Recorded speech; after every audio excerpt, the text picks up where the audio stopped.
Salut les Vatosokos, j'espère que tout le monde va bien depuis tout à l'heure. On se retrouve depuis quelques heures, depuis ma dernière vidéo qui date de quelques heures, pour une nouvelle vidéo et un nouveau débrief de ma part donc du match Montpellier-PSG. Avant de commencer le débrief, je tiens à commencer cette vidéo déjà pour remercier tous les gens qui me suivent depuis longtemps et ceux qui viennent d'arriver sur ma chaîne. Et merci aussi de m'avoir fait atteindre sur ma chaîne YouTube les 5K. Voilà, les 5K d'abonnés. Franchement, ça me fait chaud au cœur. Je suis très heureux, très content d'avoir atteint cet objectif des 5K d'abonnés sur ma chaîne YouTube. Quand j'ai commencé ma chaîne, je ne pensais pas monter aussi haut. Alors, bien sûr, comparé à d'autres YouTubeurs, ce n'est pas énorme. Mais moi, je suis très content déjà d'avoir atteint les 5K. Pour moi, c'est une victoire. Et je vous en remercierai jamais assez de vous abonner toujours à ma chaîne de plus en plus nombreux, et merci à vous, et merci pour tous les commentaires que vous faites, que ce soit bon ou mauvais. Les commentaires, c'est toujours des bons commentaires, tant qu'il n'y a pas d'insultes dedans, pour moi, je prends. Voilà, en tout cas, merci encore à vous pour tout ce que vous faites pour moi, merci, et moi j'essaie de vous le rendre dans mes vidéos. Ceci étant dit, passons à ce match bizarre et on va dire encore une fois un match de merde, surtout la première mi-temps. Ouais, je commence déjà à gueuler parce que ça m'énerve tout de suite, parce que tu vois des mecs qui en branlent pas une sur le terrain. Première mi-temps, mais c'est dégueulasse. Et puis en plus, Mbappé, comment tu peux louper ces deux pénaltys? Mais je vais revenir à Mbappé quand je ferai le cas par cas. Franchement, comment tu fais pour louper des pénaltys comme ça 2 fois de suite? Non, mais première mi-temps, franchement, les mecs qui sont là, ils se promènent sur le terrain, on dirait qu'ils sont en train de cueillir des pâquerettes. Non, mais c'est pas possible, les mecs, c'est pas possible de faire des matchs comme ça. Voilà. Après, la deuxième mi-temps a été un peu plus meilleur dans le jeu. Je pense que Galtier a dû tirer les oreilles à tous ces Bugs Bunny qui sont dans le vestiaire, parce que franchement, on aurait dit carrément des autres joueurs qui étaient sur le terrain, quoi. Mais la première mi-temps, comment tu peux faire une première mi-temps? C'est dégueulasse, quoi. Vraiment, tous les joueurs étaient dégueulasses. Hakimi, il s'en foutait, et il faisait que de la merde, tout ça. Et Hakimi en deuxième période, c'était un autre Hakimi, quoi, tu vois. En première mi-temps, on a eu l'Hakimi du Wish. Et là, en deuxième mi-temps, on a eu le Hakimi du Gucci, tu vois. C'est pas possible. Non, voilà, enfin bref. En tout cas, moi, je dis franchement très déçu de la première mi-temps. Franchement, je peux encore même pas imaginer comment on peut jouer comme ça. Et surtout, si on va jouer contre des Bayern, ça, on va se faire défoncer là. On va se faire défoncer l'oignon, frère. C'est le cas de dire l'oignon, l'ail, tout ce que vous voulez, frère. Tu fais un plat avec toi, avec tous les fruits et légumes que t'enfiles dans le derrière. Mais c'est normal. Mais c'est normal, frère. C'est normal. Ah bon, après, comme j'ai dit, deuxième mi-temps, beaucoup plus créatif, beaucoup plus de fond de jeu. Voilà, Messi décrochait pas mal. Bon, après, tout le monde ne lui passait pas le ballon, mais bon, il décrochait mieux et il était plus en électron libre. Voilà, bon, puis après, bon, le côté négatif aussi de ce match, c'est qu'il y a eu beaucoup de blessures. Mbappé, évidemment, qui sort sur blessure, ça, voilà, c'est un truc c'est une cata. Après, t'as le Ramos qui sort aussi. Non, mais voilà, quoi, enfin, voilà. Non, mais il est vraiment cramé, Ramos. Voilà, il porte bien son nom, regarde, il sort sur blessure. Il est fini, Ramos, c'est terminé, Ramos. Je sais pas, ouvre un magasin de castagnettes et puis vends-les, frère, parce que là, franchement, c'est plus possible. C'est plus possible. Voilà. Et quand tu vois quand tu vois ces matchs de Tchète, franchement, tu peux pas réagir du bon côté, quoi, tu vois. Voilà. Enfin bon, on gagne quand même 3-1 à l'arraché, parce qu'en plus, vers la fin du match, on se prend un but à la con. Les mecs, ils sont même pas capables de tenir un score de 2-0 jusqu'à la fin du match. Et déjà, ce contre 1, c'était pareil. À la dernière minute, ils se font égaliser, même si j'ai pas vu le match. Mais je sais le résultat et je sais ce qui s'est passé. Mais c'est incroyable, ça. C'est incroyable de voir ce genre de... On dirait que les mecs, dans la minute, oh, bah, le match est fini. Mais le match est fini que quand l'arbitre siffle. Et même à la dernière seconde, tu peux te prendre un but. En une seconde, la maison peut s'écrouler, frère. Il faut jouer jusqu'à la fin. Quand l'arbitre il prend son sifflet et puis il fait braque, il siffle, là c'est la fin. Là tu peux te relâcher, tu peux péter si tu veux, mais pas avant. Là on s'est encore pris un but à la con et ils ont failli revenir au score, parce que à la fin c'est pareil, ils ont failli en marquer encore un. Tu vois. Voilà. Et puis quand tu vois le petit Emery, là je tiens à le dire, d'ailleurs je vais le mettre comme homme du match. Le petit Emery, il a 16 ans je crois. Le mec il rentre, il fait le boulot de tous les stars qui sont sur le terrain durant tout le match. En quelques minutes, il te met un but super, frère. Il prend ses responsabilités et il met le but. Et il sauve ton orgueil de supporter, il sauve tes couleurs, il sauve tout, ce petit gamin. Ce petit gamin mérite d'être titulaire. Mettez-moi les solaires sur le banc et mettez-moi ce petit titulaire. Il a faim, il en veut, il veut montrer. Mettez-le titulaire. Bravo, Ibri. Bravo. Bravo. Franchement, il n'y a rien à dire sur toi. Voilà. Jusqu'à maintenant, t'as jamais déçu. T'as toujours, quand tu rentres sur le terrain, tu fais ce que tu dois faire. Jouer au football. Voilà. Mais surtout, t'abîmes pas en chemin. Reste comme tu es. Reste vraiment bien comme tu es. Tu vois. Fais pas trop, n'avance pas trop vite. Tu vois. Essaie pas de te prendre pour une sarde trop vite parce qu'après tu vas t'abîmer. Reste comme tu es. Simple. Joue simple. Et là, tu vois, non, franchement, merveilleux. Ce gamin, il est merveilleux. Franchement. Galtier, mets-moi ce gamin titulaire. En Ligue 1 surtout. Voilà. Bon, on va passer aux statistiques du match. Alors, tir, 6 du côté Montpellier, 19 du côté PSG. Alors, 19 tirs, on n'a même pas été capable de marquer plus de buts. C'est incroyable, ça. Après, tir cadré, 3 du côté Montpellier, 8 du côté PSG. Tu vois? Et les 8, c'est plus en deuxième mi-temps, parce qu'en première mi-temps, je me demande si même il y a eu un tir cadré. Je crois qu'il n'y a même pas eu de tir. 33% de possession du côté Montpellier, 67 du côté PSG. 356 passes du côté Montpellier, 708 du côté PSG. Précision de passe, 75% du côté Montpellier, 89 du côté PSG. Toi, on est pratiquement pareil. Faute, il y a eu beaucoup de fautes. 9 du côté Montpellier, 12 du côté PSG. Carton jaune, 1 de chaque côté. Carton rouge, aucun des deux côtés.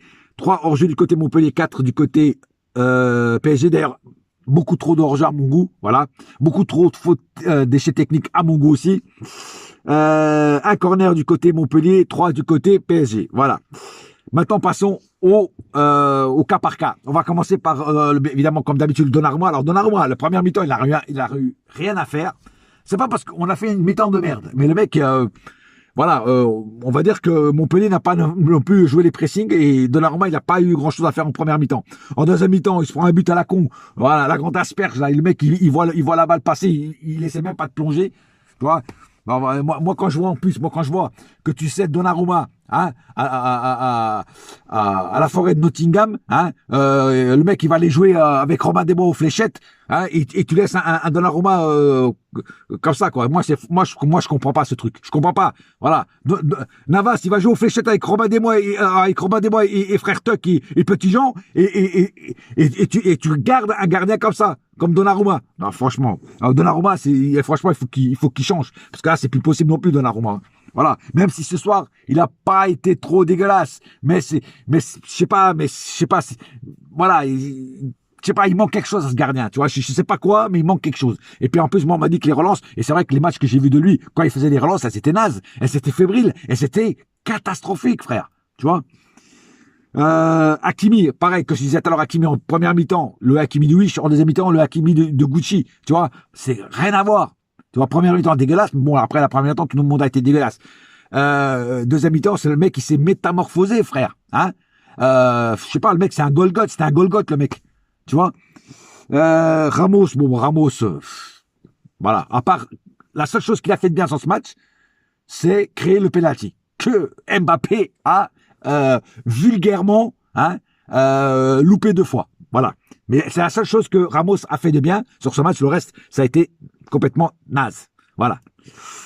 Et il y en a qui vont me dire, je suis peut-être un peu trop... Non, il a été naze, frère. Il a été naze. Oui, il a fait une petite tête pour défendre, voilà. Mais on parle de Ramos, frère. On parle pas de Johnny Hallyday, là. Tu vois ce que je veux dire? Ou d'Eddie Mitchell. C'est pas, tu vois, c'est pas eux qui sont sur le terrain. Tu vois ce que je veux dire? Marquinhos, ça a été le seul en défense qui a tenu la baraque.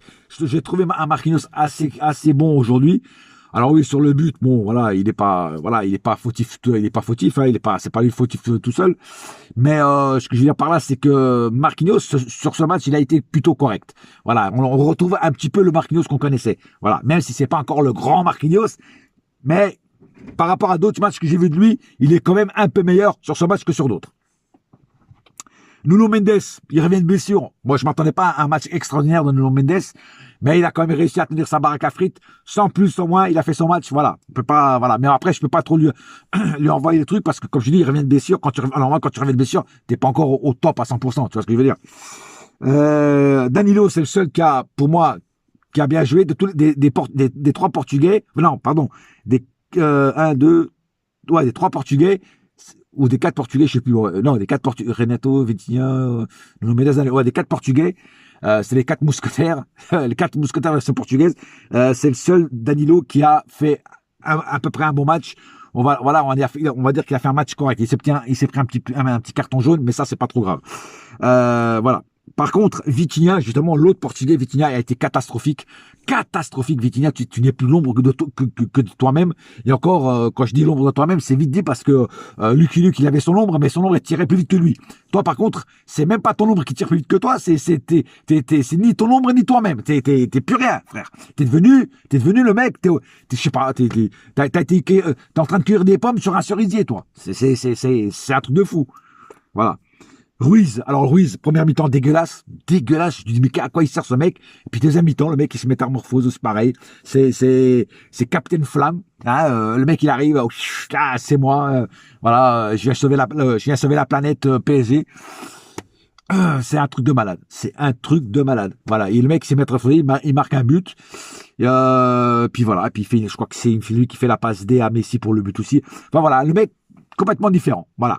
Donc, dégueulasse, première mi-temps, deuxième mi-temps, un autre Ruiz et un autre Ruiz beaucoup meilleur que le premier. Voilà. Solaire. La crème solaire. Mais en fait, toi, t'es même pas une bonne crème solaire parce que tu fais même pas bronzer, frère. Ah ouais, là, tu fais pas bronzer par ton éclat. Hein? Tu ne sers strictement à rien. Mais rien, quand je dis à rien, c'est à rien, nada, que dalle. Zombie, rien. T'es sur le terrain, on te voit même pas, frère. Tu ne sers strictement à rien. Pourquoi Galtier s'entête à te faire jouer? C'est incroyable. Non, arrête. Messi. Première mi-temps pas terrible, deuxième mi-temps beaucoup mieux aussi. Il décrochait beaucoup plus. Il s'est réveillé. Voilà, il s'est dit il faut que je sauve le soldat Ryan, hein, ou plutôt le soldat PSG parce que là c'est plus possible. Donc il a fait des mouvements beaucoup plus percutants qu'en première mi-temps. Parce qu'en première mi-temps le mec on dirait qu'il était pareil, il était à cheval sur une autruche, le mec, tu vois. Et le mec, il a été quand même beaucoup mieux en deuxième mi-temps. Voilà. Et ça fait plaisir de revoir un Messi quand même un peu plus concerné par le match, quoi. Parce que normalement, c'était pas trop ça. Hein. Mbappé. Alors Mbappé, le mec, il se blesse. Bon, ça arrive. C'est pas de sa faute. Par contre, moi, là où je t'en veux, tu loupes deux fois le penalty, frère. Une fois, c'est déjà trop. Mais deux fois, l'arbitre, il laisse une deuxième chance et tu le reloupes, frère. De ta part, c'est inconcevable, c'est impardonnable. Tout le monde dit, ouais, il va être le meilleur joueur du monde, blablabla. Et ben non, tu seras jamais le meilleur joueur du monde, frère. Parce que quand tu vois Haaland qui arrête pas de planter dans le championnat anglais, et toi, t'arrives même pas à marquer deux fois un penalty. C'est inconcevable. C'est inconcevable. Déjà, moi, je suis contre que tu tires les penalties. Ah, donnez-moi des responsabilités, je veux des responsabilités. Des responsabilités comme ça? Ah ben non, merci. Non, merci. Toi, je vais te donner des responsabilités pour aller faire la cuisine, des crêpes, des gaufres, mais pas ça. Pas tirer les pénaltys. Laisse tirer les pénaltys aux professionnels. Ah, Messi, c'est un pro. Neymar, c'est un pro. Ok, de temps en temps, il rate aussi, mais c'est très rare quand même. Tu vois ce que je veux dire? Voilà. Donc, voilà. Non, toi, tu rates trop de pénaltys, frère. Trop de pénaltys. Voilà. Donc, pour moi, tu seras dans les flops parce que t'as pas fait grand chose. Hein. Tu seras pas, non, franchement, non, pour moi, voilà. Étiqueté, là. Pas extraordinaire non plus. Voilà, un match un petit peu une mauvaise rentrée d'étiqueté. Et je me demande aussi ce qu'il fait à Paris, quoi. Parce que voilà, je continue à dire que c'est pas un joueur pour Paris. Alors oui, il marque de temps en temps des buts, mais ça lui sauve pas la peau, moi. Non, ça lui sauve pas la peau. Pour moi, c'est un mec qui a des chevilles de grenouille, tu vois, des jambes de grenouille qui sautent dans tous les sens, tac, tac, tac, tac. Hein, c'est Rancho et Pancho. Et le mec, voilà, il sait tout ce qu'il fait. Voilà. Et moi, non, ça, c'est plus possible. C'est plus possible. Renato Sanchez. Le mec, Renato Sanchez. Renato Sanchez. Tu sers à quoi, toi? À part À part être là sur le terrain, faire le beau. Voilà, tu sers à quoi, mec? À quoi? Renato Sanchez, tu sers à quoi? Non, rien. Non, c'est quoi? Je ne vais même pas parler de Renato Sanchez, tellement il me déçoit. Il me déçoit, ce mec. Mais après, tu regardes le banc qu'on a, frère. Le banc qu'on a, c'est un banc de naze. C'est un banc de naze. C'est même pas un banc de naze, c'est un banc de sardines. Tu vois? Hop, un banc de sardines qui arrive, et puis t'as un requin qui arrive, Montpellier ou une autre équipe, paf, il bouffe le banc de sardines. Voilà. Et quand je dis sardines, je pense en aucun cas au Marseillais. Tu vois, c'est banc de touche, banc de sardines. Voilà. Enfin bref. En tout cas, on gagne le match à l'arraché. Voilà, grâce à un petit gamin de 16 ans qui nous sauve la vie, qui nous fait pas chier la route, qui nous sauve de notre honneur, hein, parce que, mais c'est quand même grave qu'un gamin de 16 ans vienne nous sauver la mise quand même, hein. C'est grave quand même, hein. Enfin bref, bon, on gagne le match, on va retenir les 3 points, voilà, et ça nous met à 5 points de Marseille qui est deuxième pour l'instant, mais là on n'a pas encore joué, voilà, enfin bref, en tout cas, c'est chaud patate, on n'a pas intérêt de lâcher beaucoup de points dans les prochains matchs, parce que sinon ça va être chaud patate. Voilà, sur ce, on se retrouve bientôt pour de nouvelles aventures. En attendant, un seul cœur, un seul club, c'est Paris ma gueule. Yes, my friend. Mais la saga continue quand même. En tout cas, il faut y croire. Voilà, allez. Voilà.